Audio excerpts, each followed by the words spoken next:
Hello, hello, hello, everyone, and welcome to the Great Pop Culture Debate. We are going to be doing a special video episode. Global All Stars, the RuPaul's Drag Race spinoff, has just begun. Everyone's losing their minds over it. It's the Olympics of drag, but we homos here at the Great Pop Culture Debate, we have a lot of thoughts and a lot of feelings. And so I have brought in two of my favorite people, Curtis Creekmore and Karissa Kloss. Hello. The three of us combined have watched every single goddamn season of Drag Race, all the international ones, and we're going to tell you our picks for who we would like to see on Global All-Star Season 2. Has that been greenlit yet? No, it has not. This is strictly speculative, and we're just here to have a lot of fun. So we're going to talk about every single franchise. We're going to pick one queen, maybe a couple, and we're just going to get into it. With that being said, Karissa, my dear, will you kick us off? Who is your pick for Drag Race Belgique if we get a second season of Global All-Stars? If we get another season, I would love to see Mademoiselle Boop. She was amazing on her season. She finished 4th. She won Snatch Game. She is also a drag matriarch and a legend in Belgium. She is 39 now and was the oldest contestant on her season. And it might be kind of a tough pick to get her there because she recently, like in July, cut her hair and kind of retreated from drag and says she's removing herself from the scene. So I don't know if we can pressure her to show up, but I would love to see her again. Was there anyone else from Belgique either season, because there's been two, that you would think would be a good representative? Based on name alone, Susan from Grindr. Work, yes. And I will say I was disappointed that they only referred to her as just Susan on the show, but she will always be Susan from Grindr in our hearts. So great picks. I think Mademoiselle Boop is wonderful. Her name alone gives me the goosies. And her cute little dimples, her cute pierced dimples. Yeah. So adorable. So we'd love to see Mademoiselle Boop in season 2 of Global All Stars. I will take the next one from Drag Race Brazil. As of right now, there's only one season. The second season has been greenlit, but there's been no news on it. And my pick is Naza, who's kind of a unexpected pick, I think. Naza was one of the youngest cast members for Brazil season 1. She was, I'm just going to say it, kind of bullied that season by some of the contestants, but she did win a challenge. She had a lot of effervescent attitude to her. She came out dressed as a fucking capybara at one point, which I thought was fierce. Your fave could never. And I think I'd like to see some more of these young, really excited queens, the same way Nahelenia from Italy is representing on this season of Global All Stars. Shout out to Nahelenia. We think you're amazing. But I think Naza would be a really fun, interesting pick. My backup and probably the more obvious pick for Brazil would be Bettina Polaroid, who I adored in Brazil season 1. She was a runner-up. She's on the other end of the spectrum. I think she's one of the oldest cast members, but she is incredible. And I think the world needs to see more of her and more Brazil in general. But those are my picks. And I wanted to give it back over to Karissa, who's going to talk to us, I believe, about Canada. Yeah, Canada is a really deep cast, so it's hard to pick someone to return. But my choice, my number one, would be Geometric from season 2. She also finished 4th in her season and came into the series with a reputation as an entertainer and a superstar. She'd won a lot of local competitions years before showing up. She was in the bottom 2 in the very first episode, and she recalibrated and she came back. Plus, I love her name. I love a good pun. Fun name. Yeah, it's so good. So Geometric for me. But there's so many other queens. I'm honestly surprised we have not seen Scarlett Bobo from season 1 again. Finalist. Yep. Also, love a good name, Ermagerd from season 3. And then Denim from season 4. She gives kind of Dawn Willow Pill vibes. And I think she could really make a splash in a crossover. I would love to see RuPaul react to Denim. I think that RuPaul would be deeply confused by the entire thing, but it would be fascinating television. So yeah, I will also throw in there Gia's sister in the Brat Pack, Cynthia Kiss. Curtis, did you watch season 2 of I was Canada? so mad. So we didn't watch the whole thing, but I watched enough of it to become a Cynthia stan. Yeah. Cynthia was my winner from the episodes that I watched. And when I heard that she ended up going out, I was like, done. Yeah, She's terrific, and I would like to see either one of them. But I agree that Gia and Cynthia are really due for some international exposure. Curtis, why don't you talk about your first pick from Down Under? Yes, I'm very excited. Ladies and gentlemen, please welcome to the stage Miss Hollywood Star. So, Hollywood placed fourth on her season, and she gave you glamour with a capital G. She won 2 maxi challenges in that season, the first being the Rumix, which was the first episode of the season, and then went on to win the Girl Group Challenge, which I think those are 2 of the more challenging episodes to stand out because you are in a crowd, literally. You are part of a group. So, I loved Gabriella Labucci that season. I was a big stan of her, and I enjoyed Floor, but I think the finale with Hollywood would have made for a lot more interesting shenanigans. So I was sad to see her go out fourth. Even though she's in her 30s, she really had this like youthful exuberance and CUNT that we elder millennials have had beaten out of us. And I think she just needed a little bit more time in front of a camera to kind of polish up, and then she's there. So I would love to see her return. Is she in her 30s? Do we know for She is, sure? according to the Wikipedia page, she is 36. Because that was one of the great face crack moments of that season. If you didn't watch it, is she told them she was one age, and the RuPaul's like, "I'm pretty sure you've been lying," and they called her out on it. It was great. It was actually great television. I mean, she certainly does not look it at all. Absolutely So not. if you Stunning. can get away with it, why not? Why not, honey? Any other Down Under queens you'd like to see? Yes. My honorable mention goes to et cetera, et cetera.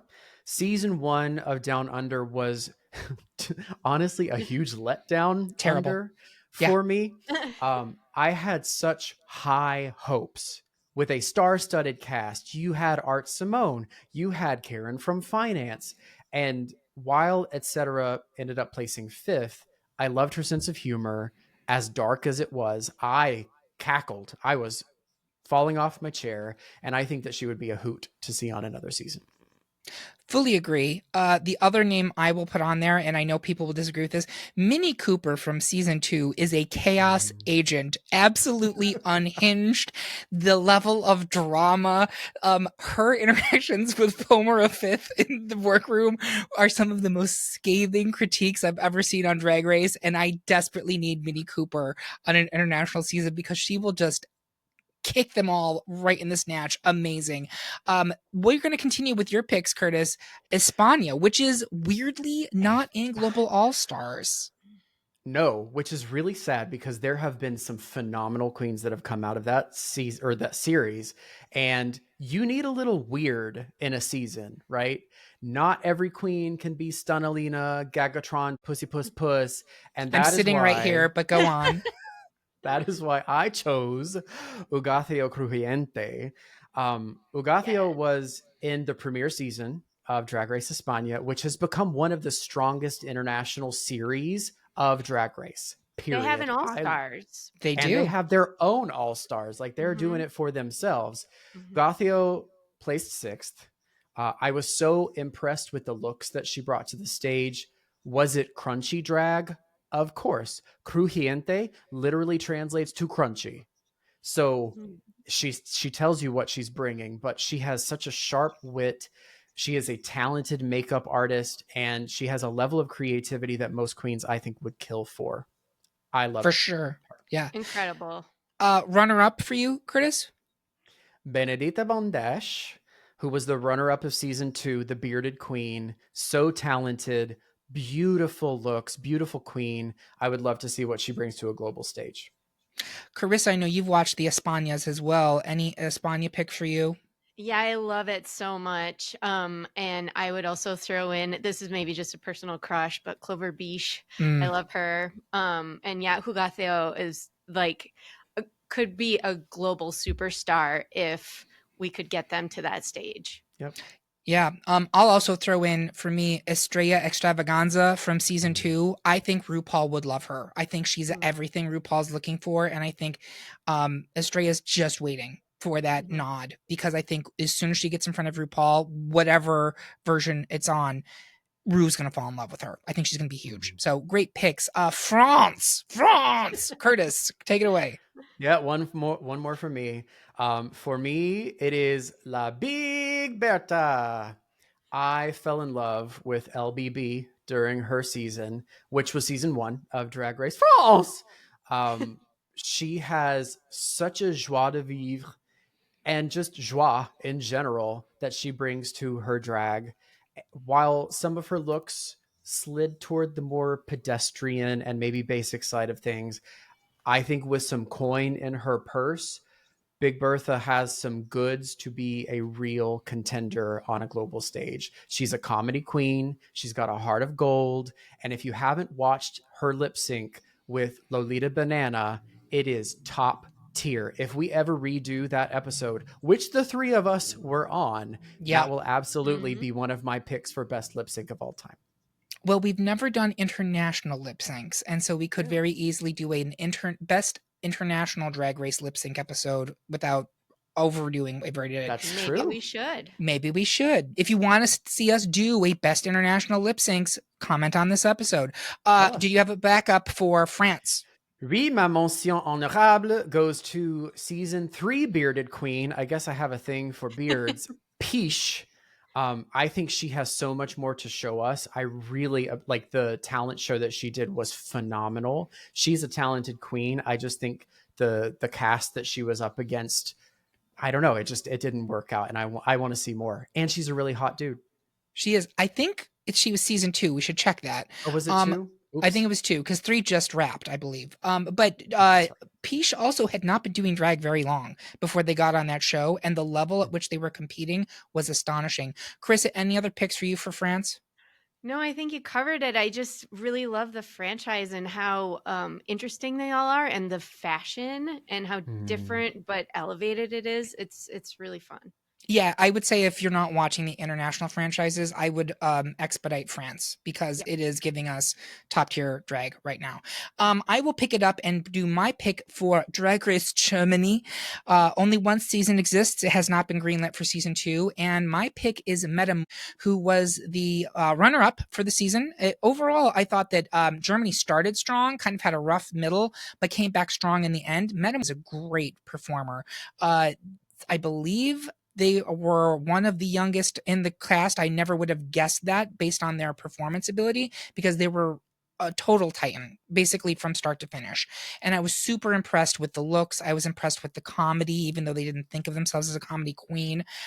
It's a good season, and Metamorkid is one of the reasons it's such a good season. My backup would be on the other side of the spectrum, one of the oldest, if not the oldest cast member, Kelly Hilton, who is so adorable, so full of life.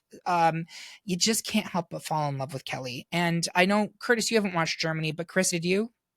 Yeah, and I know we're eliminating winners from this, but I would love another season with Daddy Knox. Yeah, and if we were gonna do a international all winners, global all stars, global all winners, Pandora would be fascinating to watch on that because there's nobody like Pandora Knox anywhere else in the drag world, and super impressive. So do check out Germany if you get a chance. Next, I'm going to go to Holland, the redheaded stepchild of the Drag Race universe. I don't know if I can say that. Do they have redheads in Holland? But my pick is a controversial one. I'm going with Vivaldi from season 2 of Drag Race Holland. Why am I picking Vivaldi, who was a finalist? I'm picking Vivaldi again for the drama of it all, because what is notable about Vivaldi is that she's basically the international Drag Race version of Willem. She cheated. She smuggled a phone into the competition. She got busted making phone calls by someone else and got called the F out, and it was brought to the judges, and the gag of the century was that she was not immediately eliminated. She was put into the bottom 2 and then survived. Drama rama honey. But Vivaldi also had very strong looks, was sharp, was a little bit of an antagonist, and I think that she would be a real catalyst for drama in any global season. My backup for Holland would be Cedergine from season 1, who I loved. Sidebar, one of the hottest men out of drag. But Cedergine, also an older queen, a real camp sensibility to her, very different, but I just thought she was great, and I was really bummed she went out so early in season 1. I know Karissa has watched Holland. Curtis, have you? No, unfortunately, that's one of the seasons we haven't gotten to yet. I wouldn't bother putting it towards the top of your list. She's I dead. wouldn't bother. People died. But there are other seasons you should watch before that. Karissa, you watched it, correct? I did, and that's why I was surprised you didn't pick Jean first, just Mhm. for the confessional looks. You aren't wrong. Yeah, clocked. Speaking of confessional looks and confessions, I'm going to go to my Italia pick, which is Farida Kent from season 1, runner-up. Farida, this image here does not do her justice. I was Farida, gonna say, Eric, gee whiz. no, I mean, Karissa, back me up on this. Is Farida not drag excellence? Yeah, she's excellent. Yeah. She has a vampire runway, which is incredible. I still see it showing up on the TikTokies sometimes.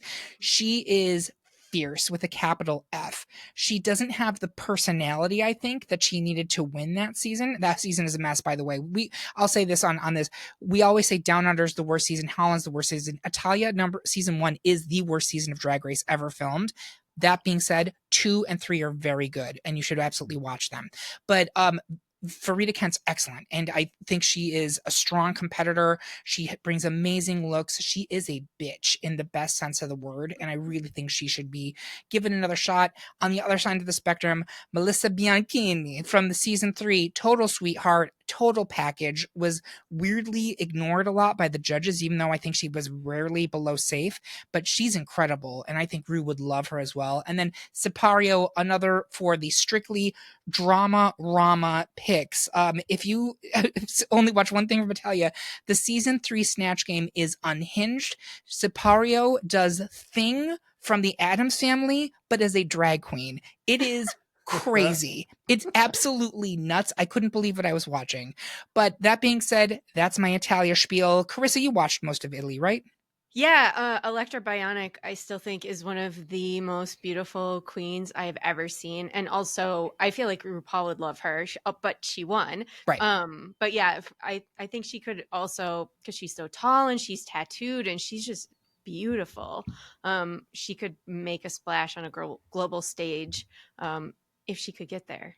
For sure. For sure. Seeing Nayla on Global All Stars 1 makes me want to watch Italia because I love her. I'm already 2 episodes in. I'm like, done. I want to see more.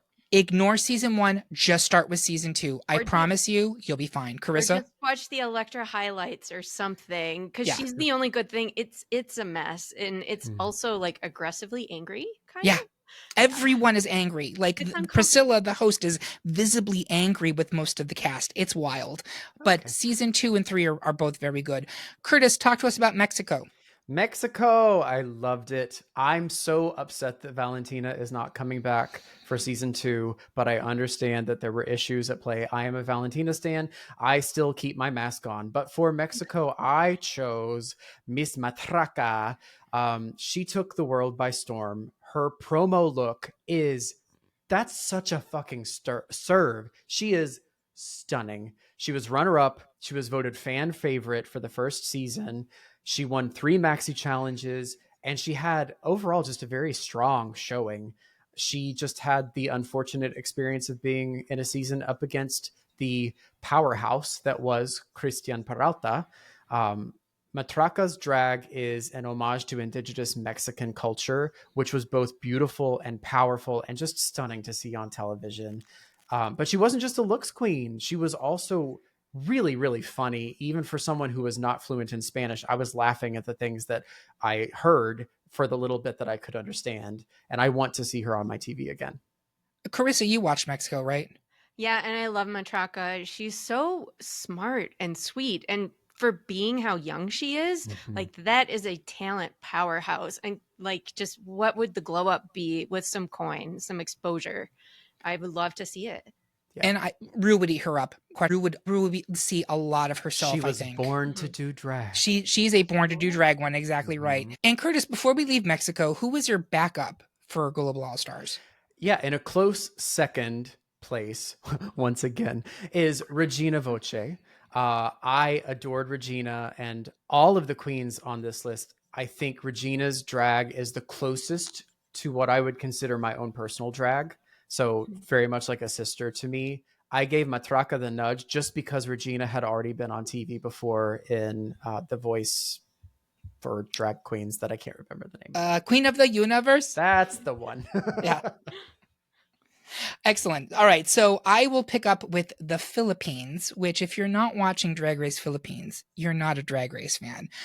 Drag Race Philippines gives it to you every ball. And the one that I'm going to put forward, and it's a very tough race because there's at least like 9 queens that would easily make it for Global All Stars, is Miss Jade So from season 2 of Philippines. I don't even know what else to say because there is no one else on this planet like Miss Jade So. Karissa, you've seen this season, right? I am only partway into season 2, and she is like a living Bratz doll. Yes, she is. Not even joking. Like, she is stunning. She is beauty. Stunning, and she looks just as good live on. It's not Photoshop, kids. That's the way she looks. And I am telling you, the personality, the absolutely cuckoo bananas, but still somehow like just pure love. It is like a Gaga creation, but it's a person. And her journey in season 2 of Philippines is astonishing. My jaw was dropping at her final episode. What goes down there? You must watch it. It's incredible. My backups for Philippines are Brigading Ding Ding Ding from season 1, who's really kind of perfect for international. She's right there. She's got the chops. She just needs to have that springboard, right? And then also from season 2, Ovi Kunt, who is again a drama pick. Ovi would never win, I don't think, Global All Stars, but she is great television. And so I would love to see her mix it up. And I think RuPaul, again, would have one look at her and be like, the fuck are they sending me? But that being said, I want to turn it over to Karissa, who's going to talk to us about Drag Race Sverige or Sweden, however you want to pronounce it. Yeah. Of all the queens that we've mentioned so far who would be excellent Global All Stars picks, this one is, I think, the best. It is Fontana. She was second place runner-up in the one season that's existed so far. She's Brazilian. She auditioned for both franchises, there and this one. She is tiny. She is adorable. She is a little ball of energy. And she's so cute. And she wears this amazing like 90s track jacket in all of her confessionals. She still wears it on her Instagram. You can see it. And she speaks English. She speaks a number of languages. She could easily make the jump. I think the only reason Fontana's not in season 1 is because they didn't want to have too many heavy hitters in the first season. They had to save a couple in reserve because Fontana is a star. Fontana is made for Global All Stars. Fontana is another one where RuPaul will be like, okay, yes, absolutely. She's you, like 100%. Gorgeous vibes, Yep. but like a cute factor upped by 1,000. I don't even, it's amazing. Yeah, you have to. And every time she shows up on the screen, you're just like, oh, yeah. She's wonderful. Fully agree. But my runner-up for that season would also be Ima Queen. She also gave kind of matriarchal vibes and was a really nice presence. Absolutely. Talk to us about Thailand, which thankfully is finally coming back. We haven't gotten season 3 yet, but we have, as of right now, season 1 and 2, which are both excellent seasons of Drag Race. Yeah. Other than España, Thailand is my second favorite international franchise. It's amazing. And my pick would be Vanna Miss Yoakim from season 2. She came in 4th place. She's from Singapore. She's the mother of the House of Miss Yoakim. Her name is after an orchid, which is the Singaporean national flower. The beginning of her series, she had some kind of eye thing, and so she was wearing an eye patch the whole time, but it was bejeweled, like a pirate patch. And she is just so gorgeous. She has the most amazing, like, hot androgynous vibes out of drag, and then in drag she is just absolutely stunning. She's so sweet too, just really wonderful. Love her so much. And she was the first Muslim queen because her series happened before Mercedes Amon Diamond was cast for US. So would be a great voice to have on many fronts. This Kurt, promo look is one of the most beautiful things I have seen on this series. look She's one up. of the most beautiful things I've seen on my television. She is. The whole promo for Drag Race Thailand season 2 was overness. Everybody brought it. It was Oh great. It's a my. wonderful season of television, and I always say this to get people to watch. You want to watch really exciting drag, they had to tell the queens to stop setting themselves on fire during Drag Race Thailand season 2 because they kept doing it so many times. They're like, please stop. You're going to get hurt. This is Vogue. That is a Yeah. Vogue Oh yeah, cover. yep. And Yeah. Karissa, do you want to say you have some backups? Yeah, well, and we were lucky enough, Eric and I, to attend DragCon New York in 2019, and a lot of Bring the it back, English-speaking- wow. Right? truly, a lot of the English-speaking cast from season 2 was present, including Angelia Nong, the winner, who is, I mean, Amazing. yeah. It must feel like I haven't ever seen Sasha Colby in person, but I bet it's like a similar feeling because it's like meeting Beyonce. Kind Yeah. of. And I really, really love those queens. Love seeing them live. Love their season. Would love to see Mocha Diva again on TV, as well as Jeannie, Mhm. who is from the US and was on Thailand and had kind of talked to us about potentially maybe doing some other domestic things. Would love Yeah. to see any of them. Mocha's a great performer and also great drama. Again, if you want to see another like iconic drag race face crack moment, Mocha Diva in season 2 of Drag Race Thailand is incredible. So Also, wonderful picks. Yes. The whole season 2 just they have an opening sequence that's kind of America's Next Top Model. Yes. So, give it a shot just for that. It's everything. Curtis, do you want to bring it home with your final pick, which is from Drag Race UK? Yes, and this is so challenging because Drag Race UK has been around longest of all the international seasons. It has pumped out so many stars, but for me, Cher, Madonna, Taste. Do I need to say more? Taste was runner-up in season 2, or at least one of the runner-ups of Drag Race UK, along with Bimini Bon Boulash, whom I would also love to see on a Global Sure. All-Stars. Yep. Taste is a fierce lip syncer, and she proved it, having to literally claw her way to the finale through not 1, not 2 or 3, but 4 lip syncs. Tace only won a single episode her season, and it was actually a shared win, but I don't think that takes away from her absolute star power. And I would love to see her on TV again. She is a star. And I think UK 2 is one of the most competitive seasons we've ever had on this show, certainly non All Stars. And everybody in that season was killer. Like, you had people going home first who were like legends. It is a really tough season. And the fact that she made it to the final 4 is an indication that she's an amazing, amazing queen. Yep, for sure. And you had backup picks as well? Of course. Think UK. So I have a lot of honorable mentions here. I picked season 1's runner-up, Davina DeCampo, in a red wig and a silver dress. I don't Absolutely. think.